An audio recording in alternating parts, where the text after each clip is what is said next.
കൊലോസ്യ ലേഖനം 1-ാം അധ്യായം അതിന്റെ 16-ാം വാക്യം, ഹെബ്രായ ലേഖനം 1-ാം അധ്യായം അതിന്റെ 2-ാം വാക്യം. രണ്ട് വാക്കുകളും ഒരുപോലെ എടുത്തെഴുതിയിരിക്കുകയാണ്. ഒരു വാക്ക് നമുക്ക് വായിക്കാം. കൊലോസ്യ ലേഖനം 1-ാം അധ്യായം അതിന്റെ 16-ാം വാക്യം. സ്വർഗത്തിലുള്ളതും ഭൂമിയിലുള്ളതും ദൃശ്യമായതും കണ്ണുകൾക്ക് ദൃശ്യമായതും അദൃശ്യമായതും സിംഹാസനങ്ങളാകട്ടെ കർത്തൃത്വങ്ങളാകട്ടെ വാഴ്ചകളാകട്ടെ അധികാരങ്ങളാകട്ടെ സകലവും അവൻ മുഖാന്തരം സൃഷ്ടിക്കപ്പെട്ടു. അവൻ മുഖാന്തരവും അവനായിട്ടും സൃഷ്ടിക്കപ്പെട്ടിരിക്കുന്നു. നമ്മുടെ വാഴ്ത്തപ്പെട്ട മശിഹാ തമ്പുരാന്റെ പ്രത്യക്ഷതയുടെ പ്രാരംഭം ഈ അഖിലാണ്ടത്തിന്റെ സൃഷ്ടിയുടെ നാളിലായിരുന്നു. സ്വർഗത്തിലുള്ളതും ഭൂമിയിലുള്ളതും ദൃശ്യമായതും അദൃശ്യമായതും സകലതും സൃഷ്ടിക്കുവാൻ പിതാവിന്റെ സന്നിധിയിൽ അവൻ വചനമായിരുന്നു. യോഹന്നാൻ എഴുതിയിരിക്കുന്നു, ആദിയിൽ വചനമുണ്ടായിരുന്നു, വചനം ദൈവത്തോട് കൂടെയായിരുന്നു, ഈ വചനം ദൈവമായിരുന്നു. ഈ വചനത്താലാണ് ഈ മനോഹര പ്രപഞ്ചത്തെ സൃഷ്ടിച്ചുണ്ടാക്കിയത്. സദൃശവാക്യം 8-ാം അധ്യായത്തിലേക്ക് വരാം. അവിടെ ഒരു നല്ല വാക്കാണ് എഴുതിയിരിക്കുന്നത്, 27-ാം വാക്യം. സദൃശവാക്യം 8-ാം അധ്യായം 27-ാം വാക്യം. അവൻ ആകാശത്തെ ഉറപ്പിച്ചപ്പോൾ ഞാൻ അവിടെ ഉണ്ടായിരുന്നു. അവൻ ആഴത്തിന്റെ ഉപരിഭാഗത്ത് വൃത്തം വരച്ചപ്പോഴും അവൻ മീതെ മേഘങ്ങളെ ഉറപ്പിച്ചപ്പോഴും ആഴത്തിന്റെ ഉറവുകൾ തടിച്ചപ്പോഴും വെള്ളം അവന്റെ കൽപ്പനയെ അതിക്രമിക്കാതെ വണ്ണം അവൻ സമുദ്രത്തിന് അതിർ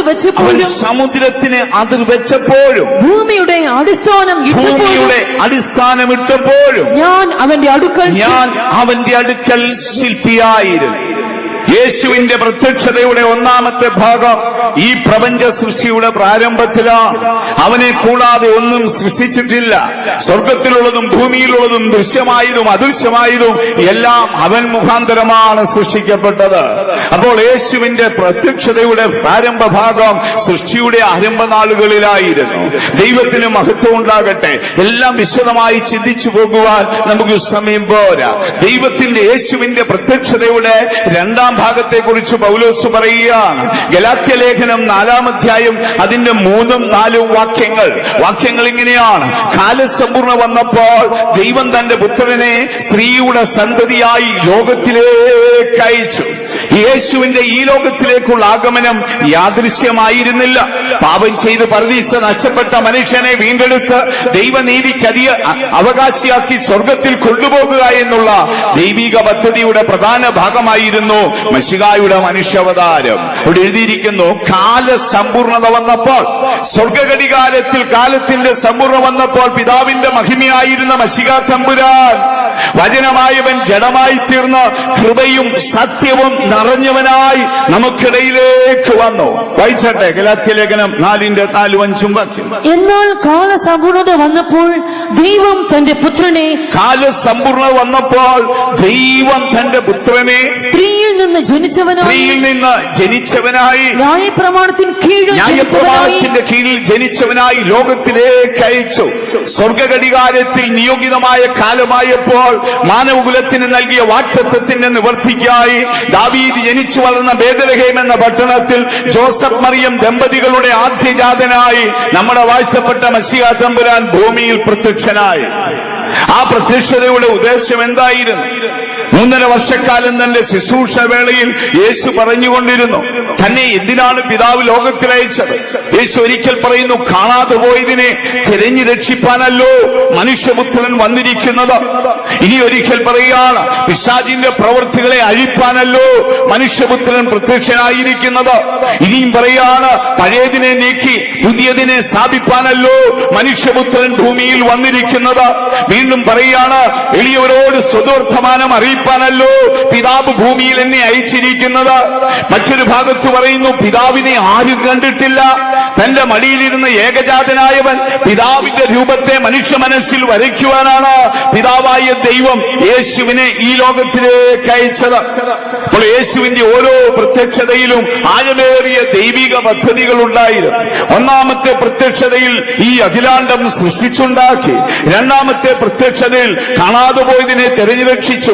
മോശ മുഖാന്തരൻ നൽകിയ ന്യായപ്രമാണത്തിന് നീക്കം വരുത്തി കൃപയുടെ പ്രമാണം ഭൂമിയിൽ സ്ഥാപിച്ചു. ഇനി മശിഹായുടെ മൂന്നാമത്തെ പ്രത്യക്ഷത നമുക്ക് നോക്കാം. അത് ഈ കൃപായുഗത്തിന്റെ അന്ത്യത്തിലാണ്. യേശു എത്രയും വേഗം വരും.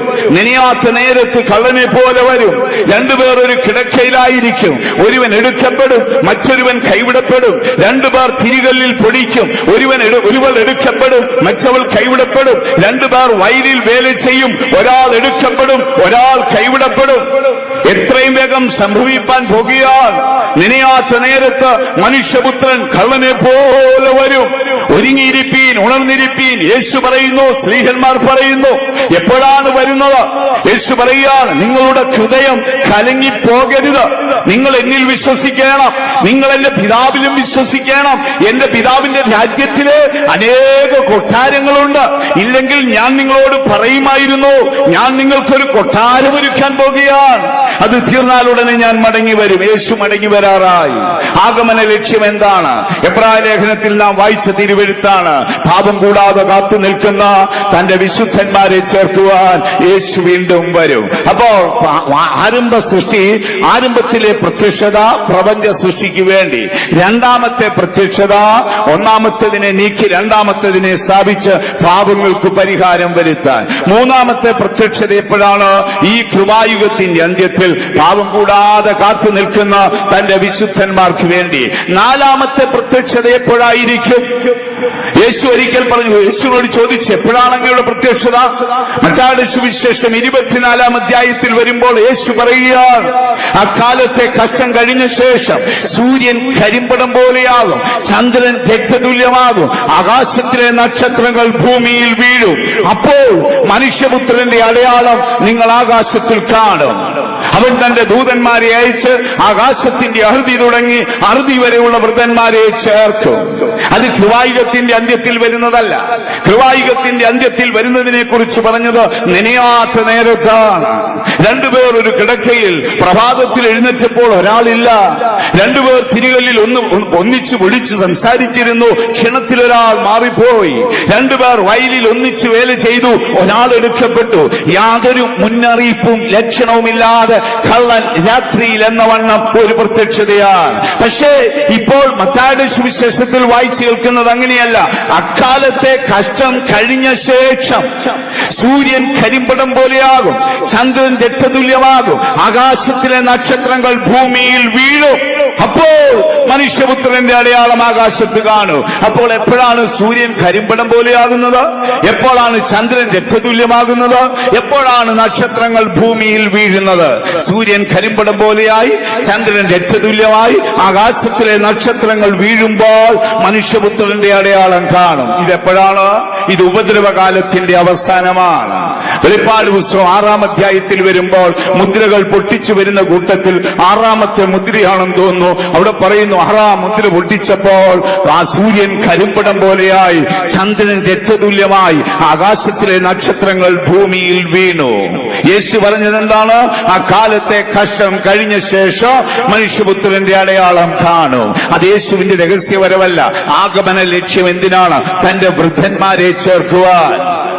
കൃപയുടെ വാതിലടഞ്ഞ് വിശുദ്ധ സഭ ഭൂമിയിൽ നെടുക്കപ്പെട്ട ശേഷം ഈ സാമ്രാജ്യത്തെ ഭരിക്കുവാൻ എഴുന്നേറ്റ് വരുന്ന അധർമ്മമൂർത്തിയായ സാത്താന്റെ ആ സാത്താന്യ സംഖ്യയായ 666 ഏൽക്കാതെ രക്തസാക്ഷികളായി മരിക്കുന്ന ഭക്തന്മാരുടെ ആത്മാക്കളെ ചേർക്കുവാനാണ് വരുന്നത്. ഇനി 5ാമത്തെ പ്രത്യക്ഷം നമുക്ക് നോക്കാം. വെളിപ്പാട് പുസ്തകത്തിൽ വായിക്കുന്ന, ഇതാ അവൻ മേഘാരൂഢനായി വരുന്നു, ഇതാ അവൻ മേഘാരൂഢനായി വരുന്നു, അവനെ കുത്തി തുളച്ചവരൊക്കെയും അവനെ കാണും. ഇത് കണ്ടിട്ട് സഖരിയ പറയുന്നു, അന്നാളിൽ അവന്റെ കാല് കിഴക്ക് ഒലിവുമലയിൽ വന്ന് ചവിട്ടും, ഒലിവുമല 2ആയി പിളർന്നു പോകും. മെസ്സിഹായുടെ പ്രത്യക്ഷത ക്രൈസ്തവരുടെ വിശ്വാസ പ്രമാണം ഉൾക്കൊണ്ടു നിൽക്കുന്ന ബൈബിളിന്റെ പശ്ചാത്തലത്തിൽ പഠിക്കുമ്പോൾ നാം അതിനെ 5 ദിശകളിൽ നിന്നാണ് വീക്ഷിച്ചത്. ഒന്ന്, സൃഷ്ടിയുടെ ആരംഭത്തിങ്കൽ പ്രപഞ്ച സൃഷ്ടിക്കായി അവൻ പ്രത്യക്ഷനായി. 2, കാലത്തിന്റെ സമ്പൂർണ്ണ വന്നപ്പോൾ സ്ത്രീയുടെ സന്തതിയായി മനുഷ്യാവതാരമെടുത്ത് ബേത്ലഹേം എന്ന ദേശത്ത് അവൻ പ്രത്യക്ഷനായി. 3, തനിക്കായി പാപം കൂടാതെ കാത്തു നിൽക്കുന്ന വിശുദ്ധന്മാർക്കായി ഈ കൃപായുഗത്തിന്റെ അന്ത്യത്തിൽ പ്രത്യക്ഷനാകും. 4, ഉപദ്രവകാലത്തിന് ശേഷം കൈവിടപ്പെട്ട സഭയുടെ പീഡാകാലത്തിൽ 666 എന്ന സാത്താന്യ സംഖ്യ ഏൽക്കാതെ രക്തസാക്ഷിയായി മരിച്ചവരെ ചേർക്കുവാൻ അക്കാലത്തെ കഷ്ടം കഴിഞ്ഞ ശേഷം സൂര്യൻ കരിമ്പിടം പോലെ, ചന്ദ്രൻ രക്തതുല്യം, ആകാശത്തിലെ നക്ഷത്രമൊക്കെ വീഴും. എന്നാൽ കൃപായുഗത്തിന്റെ അന്ത്യത്തിൽ വരുമ്പോൾ ഈ അടയാളം ഒന്നുമില്ല. 2 പേർ ഒരു കിടക്കയിൽ, ഒരാൾ എടുക്കപ്പെടും, നമ്മൾ അറിയത്തില്ല. രാവിലെ പ്രഭാതത്തിൽ എഴുന്നേൽക്കുമ്പോഴാണ് അറിയുന്നത്. 2 പേർ സന്ധ്യായാമത്തിൽ തിരികല്ലിൽ പൊളിച്ചു, ഒരാൾ കൂട്ടത്തിൽ നിന്ന് എടുക്കപ്പെട്ടു, ഒരാൾ കൈവിടപ്പെട്ടുപോയി. എന്നാൽ ഇവിടെ പറഞ്ഞത് അതല്ല. അത് കഷ്ടം കഴിഞ്ഞ ശേഷം സൂര്യൻ കരിമ്പടം പോലെയാകും, ചന്ദ്രൻ രക്തതുല്യമാകും, ആകാശത്തിലെ നക്ഷത്രം വീഴും. അതിനുശേഷം ഇനിയിപ്പോൾ സക്കരിയ പ്രവചനം 14-ാം അധ്യായത്തിൽ മറ്റൊരു പ്രത്യക്ഷതയുണ്ട്. സക്കരിയ പറയാണ്, കിഴക്ക് അവന്റെ കാല് ഒലിവുമലയിൽ ചവിട്ടും. മെസ്സിഹായുടെ മഹത്വ പ്രത്യക്ഷതയുടെ ഭാഗത്തെ നമ്മൾ 5 ഭാഗമായി തിരിച്ചു. വിശദമായി നമുക്ക് ചിന്തിപ്പാൻ സമയം പോരാ. നമ്മുടെ പ്രധാനപ്പെട്ട വിഷയം അവൻ പ്രത്യക്ഷപ്പെടുമ്പോൾ ആര് നിൽക്കുമെന്നുള്ളതാണ്. പക്ഷേ അവന്റെ ആ പ്രത്യക്ഷതയുടെ ഒരു രൂപം നിങ്ങളുടെ മനസ്സിൽ വരയ്ക്കാൻ വേണ്ടിയാണ് ഞാൻ ഈ ഭാഗം അതിവേഗം പറഞ്ഞു പോകുന്നത്. അപ്പോൾ മശീഹ തമ്പുരാന്റെ പ്രത്യക്ഷതയുടെ അന്തിമം എന്തിനെന്ന് ചോദിച്ചാൽ ഈ ഭൂമിയിൽ രാജ്യത്വം സ്ഥാപിക്കാനാണ്. നമ്മുടെ കർത്താവായ യേശു ജനിക്കുന്നതിന് മുൻപ് ഗബ്രിയേൽ എന്നൊരു ദൂതൻ മറിയത്തിന്റെ അടുക്കൽ വന്നു. മറിയത്തോട് 7 കാര്യങ്ങൾ പറഞ്ഞു. 4 കാര്യങ്ങൾ നിവർത്തിക്കപ്പെട്ടു, 3 കാര്യങ്ങൾ അവശേഷിക്കുന്നു. കൃപ ലഭിച്ചവളെ, നിനക്ക് വന്ദനം. പരിശുദ്ധാത്മാവ് നിന്റെ മേൽ വരും, അത്യുന്നതന്റെ ശക്തി നിന്റെ മേൽ നിഴലിടും. നീ ഒരു വിശുദ്ധ പ്രജയെ പ്രസവിക്കും, അവൻ ദൈവത്തിന്റെ പുത്രൻ എന്ന് വിളിക്കപ്പെടും. അവൻ വലിയവനായി തീരും. അവന്റെ പിതാവായ ദാവീദിന്റെ സിംഹാസനം ദൈവം തമ്പുരാൻ അവന് കൊടുക്കും. ദൈവത്തിന് മഹത്വം ഉണ്ടാകട്ടെ. അവന്റെ ദാവീദിന്റെ സിംഹാസനത്തിൽ ഇരുന്ന് 1000 ആണ്ട് വാഴേണ്ടതിന് അവൻ ഭൂമിയിൽ പ്രത്യക്ഷനാകും. അപ്പോൾ മശീഹായുടെ പ്രത്യക്ഷതയുടെ ഓരോ ഭാഗങ്ങളിലും വലിയ പദ്ധതികളുണ്ട്. 1, സൃഷ്ടിപ്പിനായുള്ള പ്രത്യക്ഷത. 2, വീണ്ടെടുപ്പിനായുള്ള പ്രത്യക്ഷത. 3, പാപം കൂടാതെ കാത്തു നിൽക്കുന്ന വിശുദ്ധന്മാരെ എടുക്കുവാനുള്ള പ്രത്യക്ഷത. അടുത്തതായിട്ട് വരുന്ന ഉപദ്രവകാലത്തിലെ, പീഡാകാലത്തിലെ രക്തസാക്ഷികളെ ചേർക്കുവാനുള്ള പ്രത്യക്ഷത. 5-ാമത്തേത് ദാവീദിന്റെ സിംഹാസനത്തിലിരുന്ന് 1000 ആണ്ട് ഭൂമിയെ വാഴുവാനുള്ള അവന്റെ മഹത്വ പ്രത്യക്ഷത. ദൈവത്തിന് മഹത്വം ഉണ്ടാകട്ടെ. അതിന്റെ ഒരു ചെറിയ രൂപരേഖ നമ്മുടെ മനസ്സിൽ വരച്ചു. നമുക്ക് പ്രധാനമായി ചിന്തിക്കേണ്ടത്, അവൻ പ്രത്യക്ഷനാകുമ്പോൾ ആർ അവന്റെ മുൻപിൽ നിൽക്കും. യേശു വരാറായി. ക്രൈസ്തവ ലോകത്തിലേക്ക് ഇന്ന് നാം നോക്കിയാൽ അതിന്റെ എല്ലാ ലക്ഷണങ്ങളും നമുക്ക് കാണാം. ലോകത്തിലേത് തുറകളിൽ വീക്ഷിച്ചാലും, ശാസ്ത്രീയമായി നോക്കിയാൽ, മതപരമായി നോക്കിയാൽ, രാഷ്ട്രീയപരമായി നോക്കിയാൽ, എല്ലാ തുറകളിലും മശീഹായുടെ മടങ്ങിവരവിന്റെ ഒരു അവസാന സമയമെത്തി. ഞാൻ വിശ്വസിക്കുന്നു ഈ തലമുറ തന്നെ യേശുവിന്റെ വരവിനെ കാണും. പ്രതീക്ഷയോടെ കാത്തിരിക്കുന്ന ഭക്തന്മാരെ അവൻ പ്രത്യക്ഷനാകുമ്പോൾ ആരവന്റെ മുൻപിൽ നിൽക്കും? ഇന്ന് രാത്രിയിൽ നമുക്ക് ചിന്തിക്കേണ്ട ചിന്താവിഷയമാണ്. നമ്മുടെ എല്ലാവരുടെയും പ്രതീക്ഷ യേശുവിന്റെ വരവാണ്. യേശു വരും, കാഹളം ധ്വനിക്കും, മരിച്ച വിശുദ്ധന്മാർ ഉയർക്കും, ജീവനോടെ ശേഷിക്കുന്ന നാം മറുരൂപം പ്രാപിച്ച് കർത്താവിനെ എതിരേൽപ്പാൻ മേഘങ്ങളിൽ എടുക്കപ്പെടും. പ്രത്യാശയുള്ളവർ കരങ്ങൾ ഉയർത്തിയൊരു ഹല്ലേലൂയ എന്ന് പറഞ്ഞാട്ടോ.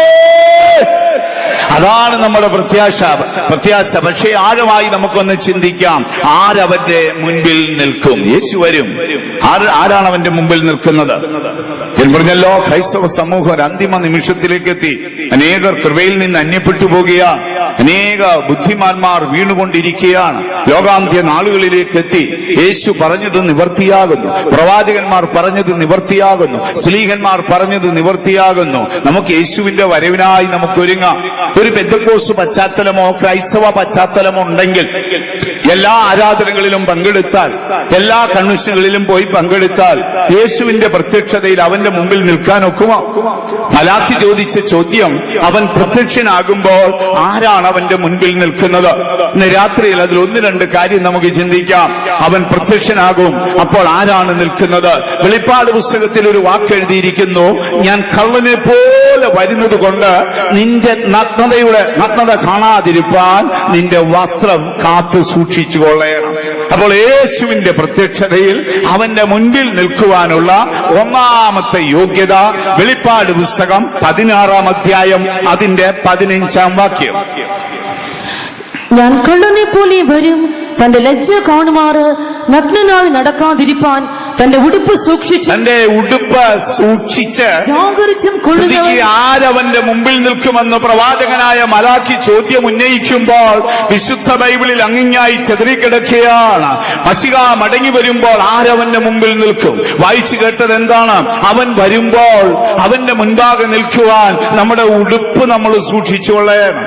നല്ലൊരു വാക്കാണ്. ഞാൻ കള്ളനെ പോലെ വരുന്നത് കൊണ്ട് നിന്റെ നഗ്നത കാണാതിരിപ്പാൻ നിന്റെ വസ്ത്രം ഉടുപ്പ് കാത്ത് ജാഗരിച്ചു കൊള്ളണം.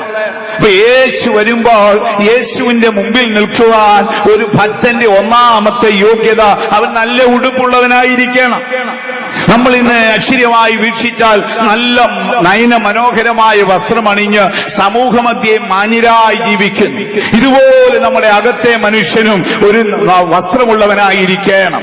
മനുഷ്യനെ ദൈവം തമ്പുരാൻ സൃഷ്ടിക്കുമ്പോൾ അവൻ നഗ്നനായിരുന്നില്ല, ദൈവ തേജസ് ധരിച്ചെന്നാണ് എഴുതിയിരിക്കുന്നത്. ഭക്തനായ ദാവീദ് 8-ാം സങ്കീർത്തനത്തിൽ എഴുതുമ്പോൾ അദ്ദേഹം എഴുതിയിരിക്കുന്നു, തേജസ്സും ബഹുമാനവും നീ അവനെ അണിയിച്ചിരുന്നു.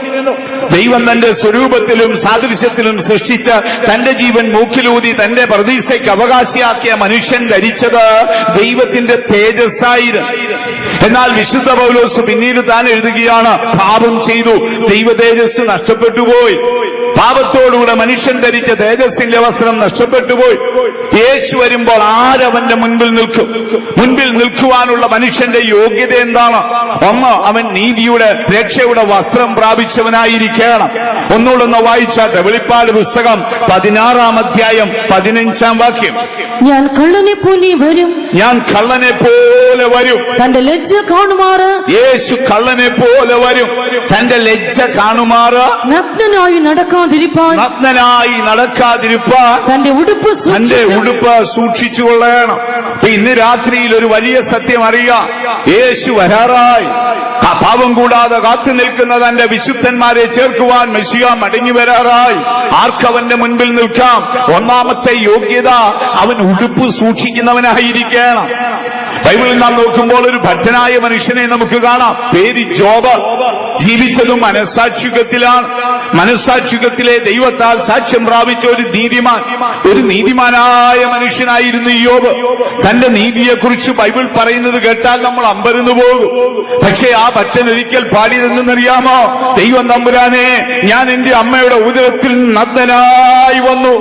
അടുത്ത വാക്ക്, ഞാൻ നഗ്നനായി ഈ ലോകം വിട്ടു പോകുകയാണ്. നമ്മളും ചിലപ്പം രാവിലെ സ്വോത്ര പ്രാർത്ഥനയ്ക്ക് പാട്ട് പാടാറുണ്ടല്ലേ സിബി? നഗ്നനായി ഞാൻ ലോകത്തിൽ വന്നു, നഗ്നനായി തന്നെ പോകുന്നേ. ഇത് മനസാക്ഷികത്തിൽ ഭക്തനായി ജോബ് പറഞ്ഞതാണ്. അങ്ങനെയല്ലേ? 1-ാം അധ്യായം 3-ാം വാക്യത്തിലാണോ? ഒന്നോ വായിച്ചു. ഞാൻ നഗ്നനായി എന്റെ അമ്മയുടെ ഗർഭത്തിൽ നിന്ന് പുറപ്പെട്ടു വന്നു. 21-ാം വാക്യമാണ്. ജോബ് 1:21. ഞാൻ നഗ്നനായി എന്റെ അമ്മയുടെ ഗർഭത്തിൽ നിന്ന് പുറപ്പെട്ടു വന്നു, നഗ്നനായി തന്നെ മടങ്ങുന്നു. എന്നാ ജോബിനെ പോലെ നീതിമാന്മാർ ആരെങ്കിലും ഉണ്ടോ? ജോബിനെ പോലെ നീതിമാൻ, നിഷ്കളങ്കൻ, നേരുള്ളവൻ, ദോഷം വിട്ട് അകലുന്നവൻ, തന്റെ നീതിയൊക്കെ അങ്ങോട്ട് ഏറ്റു പറയുന്ന കേട്ടാൽ നമ്മൾ ഞെട്ടിപ്പോകും. അനാഥൻ അംശം കൊടുക്കാതെ ഞാൻ കഴിച്ചിട്ടില്ല. ദരിദ്രൻ എന്നെ നേരെ കൈ നീട്ടി യജമാനൻ എനിക്ക് എന്തെങ്കിലും തരണമെന്ന് പറഞ്ഞാൽ പോടാന്ന് ഞാൻ പറഞ്ഞിട്ടില്ല. പട്ടണവാതിക്കൽ ദരിദ്രൻ തണുത്തിരിക്കുന്ന കണ്ടിട്ട് എന്റെ ആടിന്റെ രോമം കൊണ്ട് അവന്റെ കുളിർമാറാതെ ഇരുന്നിട്ടില്ല. എന്തോരു വാക്കുകളാണ് ഇതെല്ലാം പറഞ്ഞിട്ട് അവസാനം പറയുകയാണ്, ഇതിലേതെങ്കിലും ഒന്ന് ഞാൻ ചെയ്യാതെ പോയെങ്കിൽ എന്റെ കയ്യിലെ തോൾപ്പലക കയ്യിൽ നിന്ന് അങ്ങ് അച്ചുപോകട്ടെ. ദൈവമക്കളെ, പള്ളിപ്പാട് നിവാസികളെ, ജോബ് പറഞ്ഞതുപോലെ നമ്മൾ ധൈര്യമായി പറഞ്ഞാൽ മിക്കവാറും നമ്മുടെ 2 കൈയും കാലിന്റെ മുട്ടിന്റെ താഴെ വെക്കേണ്ടി വരും. ജോബ് അത്ര നീതിമാനായിരുന്നു. നീരുള്ളവനായിരുന്നു, ദോഷം വിട്ടകലുന്നവനായിരുന്നു, ദൈവത്താൽ സാക്ഷ്യം പ്രാപിച്ചവനാണ്. അനർത്ഥങ്ങളുടെ ഘോഷയാത്ര തന്റെ പ്രാണനെ പിൻഗമിച്ച് ദൈവവും സാത്താനും തമ്മിലുള്ള ഉഗ്രവാദത്തിന്റെ നടുവിൽ കിടന്ന് വട്ടം ചുറ്റുന്ന ഭക്തൻ, അവൻ ഒന്നിനു പിന്നാലെ ഒന്നായി സാത്താൻ അവന്റെ പ്രാണനെ വേട്ടയാടിയപ്പോൾ അവൻ പറയുന്നു, ഞാൻ നഗ്നനായി എന്റെ അമ്മയുടെ ഉദരത്തിൽ നിന്ന് വന്നു, നഗ്നനായി ഞാൻ പോകുകയാണ്. കാലങ്ങൾ പലത് കടന്ന ശേഷം പുതിയ നിയമ ഭക്തനായ പൗലോസ്ലീഹ തന്റെ അന്ത്യനാളുകളിൽ എഴുതിയിരിക്കുന്നു, ഞാൻ നഗ്നനല്ല, ഞാൻ ഉടുപ്പുള്ളവനായിരിക്കുന്നു. 2 കൊരിന്ത്യർ 5-ാം അധ്യായം പ്രാരംഭ വരികളിൽ വരുമ്പോൾ പറയുകയാണ്, കൂടാരമായ ഞങ്ങളുടെ ഭൗമഭവനം അഴിഞ്ഞുപോയാൽ ദൈവത്തിന്റെ ദാനമായ ഒരു കെട്ടിടം ഞങ്ങൾക്കുണ്ട്. വീണ്ടും ഞാൻ നഗ്നനല്ല, എനിക്കുടുപ്പുണ്ട്. കൂടാരമായ ഞങ്ങളുടെ ഭൗമഭവനം അഴിഞ്ഞുപോയാൽ കൈപ്പണിയല്ലാത്ത നിത്യഭവനമായി, ശ്രദ്ധിച്ചോണേ, കൈപ്പണിയല്ലാത്ത നിത്യഭവനം, ദൈവത്തിന്റെ ദാനമായ ഒരു കെട്ടിടം ഞങ്ങൾക്ക് സ്വർഗത്തിൽ ഉണ്ടെന്ന് അറിയുന്നു. ഈ കൂടാരത്തിൽ ഞരങ്ങിക്കൊണ്ട് ഞങ്ങൾ നഗ്നരായിട്ടല്ല ഉടുപ്പുള്ളവരായിരിക്കുന്നു. മുമ്പേ നമ്മൾ വായിച്ചു കേട്ടത് എന്താണ്?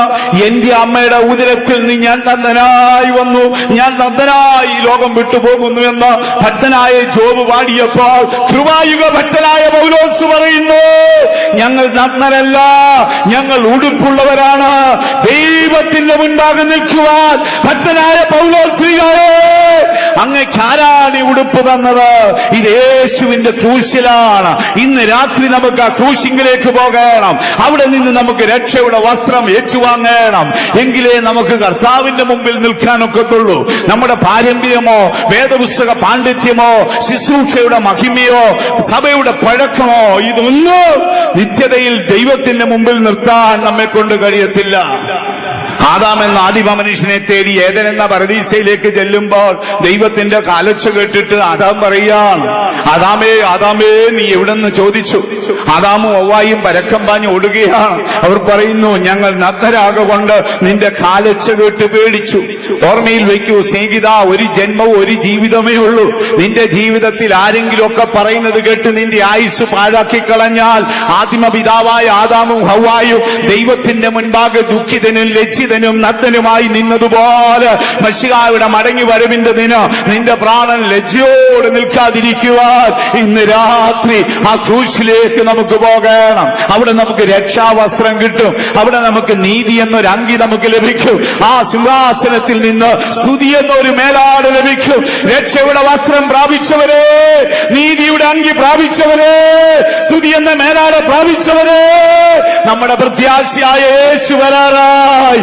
മഹിമയുടെ രാജാവിനെ രക്ഷയുടെ വസ്ത്രം അണിഞ്ഞൊരുങ്ങുവാൻ സ്വർഗം നമ്മെ സഹായിക്കട്ടെ. സന്തോഷമുള്ളവർ കരങ്ങൾ ഉയർത്തി ശക്തിയായിട്ട് ഒരു ഹല്ലേലൂയ പറഞ്ഞാട്ടെ. അപ്പൊ നമുക്ക് ആ രക്ഷയുടെ വസ്ത്രം നമുക്ക് നേടിയെടുക്കണം. എങ്ങനെയെങ്കിലുമൊക്കെ ജീവിച്ച് കാലം കഴിക്കരുത് സഹോദരങ്ങളെ. നമ്മൾ ചിന്തിക്കുന്ന പോലൊന്നും അല്ല സ്വർഗം. ദൈവം സ്വർഗത്തിൽ നിന്ന് ഭൂമിയിലേക്ക് വന്ന കർത്താവ് പറഞ്ഞതുപോലെ നാം ജീവിക്കണം. അപ്പോൾ യേശു പ്രത്യക്ഷപ്പെടുമ്പോൾ ആര് നിൽക്കും? നിൽക്കുന്നവന്റെ യോഗ്യതയാണ്. ഞാൻ കള്ളനെ പോലെ വരുന്നു, അതുകൊണ്ട് നീ വസ്ത്രം ഒന്ന് സൂക്ഷിച്ചോണം. ജോബിന് വസ്ത്രമില്ല, വളരെ നീതിമാനായിരുന്നു. അദ്ദേഹം നീതിയോടെ ജീവിച്ചു. ഒടുവിൽ താൻ തന്നെ പറയുകയാണ്, തന്റെ വാക്ക് കേട്ട് നാട്ടുകാർ പറഞ്ഞതല്ല, താൻ തന്നെ പറയുന്നു, നഗ്നനായി ഞാൻ വന്നു, അങ്ങനെ തന്നെ ഞാൻ പോകുന്നു. എന്നാൽ പൗലോസ് പറഞ്ഞപ്പോൾ അദ്ദേഹം തിരിച്ചാ പറയും. അദ്ദേഹം പറയുന്നു, ഞാൻ നഗ്നനല്ല, എനിക്ക് ഉടുപ്പുണ്ട്. അപ്പൊ അദ്ദേഹത്തിന് എവിടെ നിന്നാണ് ഉടുപ്പ് കിട്ടിയത്? എവിടെ നിന്നാണ് ഉടുപ്പ് കിട്ടിയത്? മാനവരാശിയെ പാപത്താൽ പരദീസ നഷ്ടപ്പെട്ട ശാപയോഗ്യനായ മനുഷ്യ, നിന്റെ പാപത്തിന്റെ നഗ്നതയെ നീക്കുവാൻ നീതിയുടെ അങ്കി നെയ്തെടുത്ത ഒരു നെയ്ത്തിശാലയുണ്ട്. അത് നമ്മുടെ കർത്താവായ യേശുവിന്റെ ക്രൂശ്. ആ ക്രൂശിലേക്ക് പോകൂ, നിനക്ക് അവിടെ രക്ഷയുടെ വസ്ത്രം ലഭിക്കും. അതുകൊണ്ടാണ് വെളിപ്പാട് പുസ്തകത്തിൽ വായിക്കുന്നു, നീ എന്നോട് ചോദിക്കൂ, ഞാൻ നിനക്ക് വെള്ളയുടുപ്പ് തരാം. വെളിപ്പാട് പുസ്തകം 3-ാം അധ്യായത്തിൽ വരുമ്പോൾ അവിടെ ഒരു വാക്കില്ലേ, നീ എന്നോട് ചോദിക്കുക, ഞാൻ നിനക്ക് വെള്ളയുടുപ്പ് തരാം എന്ന് വായിച്ചാട്ടെ. നിന്റെ നഗ്നതയുടെ ലജ്ജ വെളിവാകാതെ വണ്ണം ധരിക്കേണ്ടതിന് വെള്ളയുടുപ്പ് നിനക്ക് തരാം. ഇന്ന് രാത്രി നമുക്ക് യേശുവിന്റെ ക്രൂശ് ക്രൂശിലേക്ക് പോകണം. മെസ്സിയ തമ്പുരാൻ ക്രൂശിതനായിരിക്കുന്നു. അവന്റെ അങ്കി അവർ പകുത്തെടുത്തു, അവന്റെ വസ്ത്രത്തിനായി ചീട്ടിട്ടു. മെസ്സിയ മനുഷ്യാവതാരം എടുക്കുന്നതിന് 950 വർഷം മുമ്പ് രക്ഷകന്റെ ക്രൂശിന്റെ ചുവട്ടിൽ റോമൻ പടയാളികൾ ചെയ്യുന്ന ആ പ്രവൃത്തി കണ്ടിട്ട് 22-ാം സങ്കീർത്തനത്തിൽ എഴുതി, അവർ എന്റെ വസ്ത്രം പകുത്തെടുത്തു, എന്റെ അങ്കിക്കായി ചീട്ടിട്ടു. ഇന്ന് രാത്രിയിൽ നയന മനോഹരമായ വസ്ത്രം അണിഞ്ഞെങ്കിലും ആത്മാവിൽ നഗ്നനായ ആരെങ്കിലും ഉണ്ടെങ്കിൽ പരിശുദ്ധാത്മാവ് നിന്നോട് പറയുകയാണ്, ഈ രാത്രി ആ ക്രൂശിലേക്ക് പോകുവേ, അവിടെ നിനക്ക് രക്ഷയുടെ വസ്ത്രം ലഭിക്കും. ക്രൂശ് മാത്രമേ ഉള്ളൂ രക്ഷയുടെ മാർഗം. ആകാശത്തിന്റെ കീഴെ ഭൂമിക്ക് മുകളിൽ രക്ഷിക്കപ്പെടുവാനുള്ള മാർഗം യേശുവിന്റെ ക്രൂശ. ഭക്തനായ ജോബ് അത് പ്രാപിപ്പാൻ കഴിയാഞ്ഞതുകൊണ്ട് താൻ മരിക്കുമ്പോഴും നഗ്നനെന്ന് ഏറ്റു പറഞ്ഞ് മരിച്ചു. എന്നാൽ ജോബിനോളം അത്രയും നീതി പൗലോസ്ലിയായെ കുറിച്ച് പറയുന്നില്ല. പക്ഷെ പൗലോസ് നഗ്നനല്ല. യാത്രാമധ്യേ ഒരു നാൾ താൻ യേശുവിനെ കണ്ടെത്തി. ഓർമ്മയിൽ സൂക്ഷിക്കൂ ദൈവമക്കളെ, കർത്താവായ യേശുവിനെ നമുക്ക് രക്ഷിതാവായി സ്വീകരിക്കാം. രക്ഷയും നീതിയുമാണ് നമ്മുടെ വസ്ത്രം. യെശയ്യാ പ്രവാചകൻ പ്രവചിക്കുമ്പോൾ യെശയ്യാ പ്രവചനം 61-ാം അധ്യായം അതിന്റെ 10-ാം വാക്യം, യെശയ്യാവ് 61:10 വായിച്ചാട്ട്. മണവാളൻ തലപ്പാവ് അണിയുന്നത് പോലെയും മണവാട്ടി ആഭരണങ്ങളാൽ തന്നെത്താൻ അലങ്കരിക്കുന്നത് പോലെയും അവൻ എന്നെ രക്ഷാവസ്ത്രം ധരിപ്പിച്ച് നീതി എന്ന അങ്കി ഇടുവിച്ചിരിക്കുക. രക്ഷാവസ്ത്രം ധരിപ്പിച്ച് നീതി എന്ന അങ്കിയും ധരിക്കണം. കള്ളനെ പോലെ വരുന്ന കർത്താവിന്റെ പ്രത്യക്ഷതയിൽ അവന്റെ മുമ്പിൽ ധൈര്യത്തോടെ നിൽക്കണമെങ്കിൽ നമ്മൾ രക്ഷ പ്രാപിക്കണം. പ്രിയമുള്ളവരെ, രക്ഷ ദൈവത്തിന്റെ ദാനമാണ്. പെന്തക്കോസ്ത് പശ്ചാത്തലം കൊണ്ട് നമുക്ക് രക്ഷ കിട്ടത്തില്ല. ഹൃദയം കൊണ്ട് വിശ്വസിക്കണം. പിന്നെ വാ കൊണ്ട് ഏറ്റു പറഞ്ഞാൽ നീ രക്ഷിക്കപ്പെടും. പലപ്പോഴും ഇതിന്റെ ആഴങ്ങൾ നമ്മൾ ശ്രദ്ധിക്കാറില്ല. രക്ഷിക്കപ്പെട്ടോ എന്ന് ചോദിച്ചാൽ അതിന്റെ ആഴം ഗ്രഹിച്ചു പറയാൻ പലർക്കും ഒക്കുന്നില്ല. നല്ലൊരു ഭാഗവും ക്രൈസ്തവ പശ്ചാത്തലത്തിൽ ജനിച്ചു, ഇനി നല്ലൊരു ഭാഗവും പെന്തക്കോസ്ത് പശ്ചാത്തലത്തിലാണ്. അടുത്ത കാലത്ത് ഞാൻ ഒരാളോട് ചോദിച്ചേട്ടാ നീ രക്ഷിക്കപ്പെട്ടോന്ന്.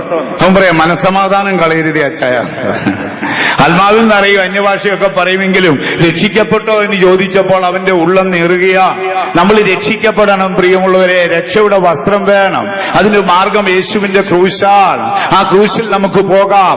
അവിടെ നല്ല നീതിയുടെ അങ്കി നെയ്ത് നമുക്ക് കിട്ടും. പറയുന്നു, ഞാൻ നിനക്ക് വെള്ളയുടുപ്പ് തരാം. നീ നിന്റെ നഗ്നതയുടെ ലജ്ജ വെളിപ്പെടാതിരിക്കേണ്ടതിന് ഞാൻ നിനക്ക് വെള്ളവസ്ത്രം തരാം. ഇന്ന് രാത്രി നമുക്ക് യേശുവിനെ രക്ഷിതാവായി സ്വീകരിക്കണം. എന്താ ചെയ്യേണ്ടത്? ഹൃദയം കൊണ്ട് വിശ്വസിച്ച് വാ കൊണ്ട് ഏറ്റു പറയണം. നമ്മുടെ പിതാക്കന്മാർ, സഭാപിതാക്കന്മാർ സഭയുടെ പ്രമാണ പാരമ്പര്യങ്ങൾ പറയുമ്പോൾ ഇത് പറഞ്ഞത് വ്യക്തമാണ്. ഏകസത്യ ദൈവമായ നിന്നെയും നീ അയച്ച പുത്രൻ തമ്പുരാനെയും അവന്റെ ക്രൂശുമരണത്തെയും മരിച്ചവർക്കിടയിൽ നിന്നുള്ള അവന്റെ പുനരുത്ഥാനത്തെയും അവന്റെ സ്വർഗാരോഹണത്തെയും അവനാൽ അയക്കപ്പെട്ട പരിശുദ്ധ റൂഹായെയും മരിച്ചവരുടെ പുനരുത്ഥാനത്തെയും അന്തിമ ന്യായവിധിയെയും ഞാൻ വിശ്വസിക്കുന്നു. അങ്ങനെ ഹൃദയം കൊണ്ട് വിശ്വസിച്ച് വാ കൊണ്ട് ഏറ്റു പറഞ്ഞാൽ നീ രക്ഷിക്കപ്പെടും. രക്ഷ എവിടെയുണ്ടോ സമീപത്ത് നീതിയുമുണ്ട്. ഇപ്പോ രക്ഷയും നീതിയുമാണ്. രക്ഷാവസ്ത്രം നീ എന്നെ ധരിപ്പിച്ചു. ഇസ്രായേലിന്റെ വസ്ത്രധാരണയോട് സാമ്യപ്പെടുത്തിയാണ്. ആര് യേശുവിന്റെ മുമ്പിൽ നിൽക്കും? ആർക്ക് നിൽക്കാം? 145 പ്രാവശ്യം ബൈബിൾ വായിച്ചു തീർത്തവർക്ക് യേശുവിന്റെ മുമ്പിൽ പോയി നിൽക്കാമോ? വർഷങ്ങൾക്ക് മുമ്പ് കോട്ടയത്തെ ബൈബിൾ സൊസൈറ്റിയുടെ ജോലി ചെയ്യുന്ന ഒരാൾ, ഇപ്പോൾ പിന്നെല്ലാം കമ്പ്യൂട്ടറൊക്കെ ആയതുകൊണ്ട് ഒരു കോപ്പി എടുത്ത് നോക്കിയാൽ ബാക്കി കറക്റ്റ് ആകും. അപ്പോൾ അതിൽ ജോലി ചെയ്ത ഒരാൾ എന്നോട് പറയുകയാണ്, ഈ കാര്യങ്ങൾ ക്രമീകരിച്ച് അച്ചടിച്ച് പുറത്തു വരുമ്പോൾ അതിന്റെ കോപ്പി ഗ്രൂപ്പുകളായിട്ടിരുന്നാണ് നോക്കുന്നത്. ഓരോ വരികളും വായിച്ച് അതിന്റെ ഓരോ കുത്തും കോമായും പുള്ളിയെല്ലാം മാർക്ക് ചെയ്തെടുക്കണം. അതിൽ ജോലി ചെയ്ത ഒരാളെ കണ്ടു. അപ്പൊ ഞാൻ ചോദിച്ച ആവറേജ് എത്ര പ്രാവശ്യം ബൈബിൾ വായിച്ചു കാണും? താൻ പറയാ 10-16 വർഷമായി പാസ്റ്ററായി ജോലി ചെയ്യുന്നു. അന്നു മുതൽ ഞാൻ ബൈബിൾ വായിക്കുകയാണ്. ഇതിൽ എന്തൊക്കെ അക്ഷരത്തെറ്റുണ്ടെന്ന് കണ്ടുപിടിച്ച് കറക്റ്റ് ചെയ്യുകയാണ്. പക്ഷെ താൻ ഇന്നും രക്ഷിക്കപ്പെട്ടിട്ടില്ല. ആകയാൽ പ്രിയ ദൈവ പൈതലേ, യേശു വരാറായി, കാഹളം ധ്വനിക്കാറായി, മെസ്സിഹായുടെ മടങ്ങി വരവിനായി സഭ ഒരുങ്ങിക്കൊണ്ടിരിക്കുന്നു. ആരവന്റെ മുൻപിൽ നിൽക്കും? ചോദ്യത്തിന് മറുപടി, ഞാൻ കള്ളനെ പോലെ വരുന്നത് കൊണ്ട് നിന്റെ നഗ്നത കാണാതിരിപ്പാൻ നീ നിന്റെ വസ്ത്രം സൂക്ഷിക്കണം. നമുക്ക് കർത്താവിന്റെ അടുക്കൽ പോകാം. രക്ഷ ദൈവത്തിന്റെ ദാനമാണ്. നീതി വിശ്വാസത്താൽ പ്രാപിക്കുന്നതാണ്. ഇവ തമ്മിൽ എപ്പോഴും ലോക്കാണ്. ദിവസം നമ്മൾ പഠിച്ചാലേ പലയിടങ്ങളിലും ഇത് തമ്മിൽ ജോയിന്റ് ചെയ്താണ് എഴുതിയിരിക്കുന്നത്. രക്ഷയും നീതിയും. യശയ്യാപ്രവചനം 51:6 ഒരു വാക്യം എഴുതിയിട്ടുണ്ടല്ലോ, നിങ്ങൾ കണ്ണുയർത്തി ആകാശത്തിലേക്ക് നോക്കൂ, ഈ ആകാശം മാറിപ്പോകും, മനുഷ്യൻ കൊതുപോലെ ചത്ത് കെട്ടുപോകും, എങ്കിലും എന്റെ രക്ഷയും നീതിയും നിന്നെ വിട്ടു പോകത്തില്ല. അവിടെയും രക്ഷയും നീതിയുമാണ്. എബ്രായ ലേഖനത്തിൽ പറയുന്നു, സങ്കേത നഗരത്തിൽ ആശ്വാസത്തിനായി ഓടി വന്നിരിക്കുന്ന നിങ്ങൾക്ക് ദൈവത്തിന് പോഷ്കു പറയാൻ കഴിയാത്തതും നീക്കിക്കളയാൻ കഴിയാത്തതുമായ 2 കാര്യങ്ങളാൽ ഉറപ്പ് നൽകി. ഏതാണത്? അത് രക്ഷയും നീതിയുമാണ്.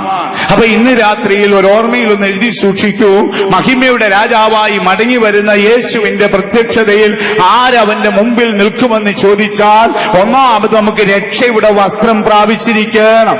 രക്ഷിക്കപ്പെടാത്ത ആരെങ്കിലും ഉണ്ടെങ്കിൽ ഹൃദയപൂർവ്വം വിശ്വസിച്ച് അതിരും തുറന്ന് അത് ഏറ്റു പറഞ്ഞ് നിങ്ങൾ യേശുവിനെ രക്ഷിതാവായി സ്വീകരിക്കണം. രണ്ടാമത്തേത് നീതിയാണ്. നീതി ദൈവത്തിങ്കിൽ ഉള്ള വിശ്വാസമാണ്. അബ്രഹാം ദൈവത്തിൽ വിശ്വസിച്ചു, അത് നീതിയായി കണക്കിട്ടു.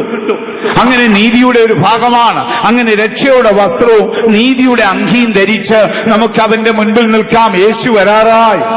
യേശുവിന്റെ പ്രത്യക്ഷതയിൽ ആര് നിൽക്കുമെന്ന ചോദ്യത്തിന് ഈ വസ്ത്രം നമ്മൾ സൂക്ഷിക്കണം.